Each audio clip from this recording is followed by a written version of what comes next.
दिन हजरत सुलेमान अलैहिस्सलाम अपने सिपाहियों और दरबारियों के साथ सफर पर थे।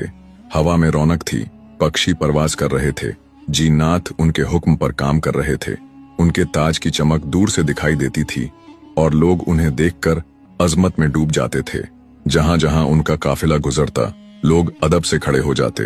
रास्ते में एक गांव आया। वहां एक साधारण किसान खेत जोत रहा था।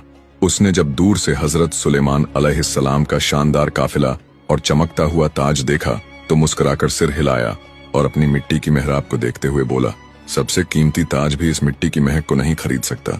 ये बात हवा में गूंजी और हजरत सुलेमान अलैहिस्सलाम के कानों तक पहुंच गई। आप रुक गए, ताज को हल्का सा उतारा, घोड़े से उतरे और सीधे किसान की तरफ बढ़े। आपने नरमी से कहा, भाई तूने ऐसा क्यों कहा कि तेरी खेती मेरे ताज से बेहतर है? किसान ने मिट्टी अपने हाथ में लेकर जवाब दिया, ऐ नबी ए खुदा, इस मिट्टी से मेरे बच्चों की भूख मिटती है।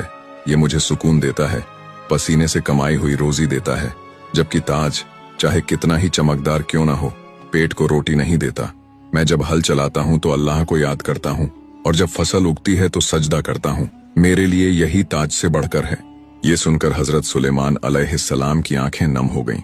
आप मुस्कुराए और बोले, तूने सच्चाई कही, तेरा हल तेरे लिए ताज है और तेरे खेत की मिट्टी तुझसे ज्यादा अमीर किसी बादशाह को नहीं बना सकती।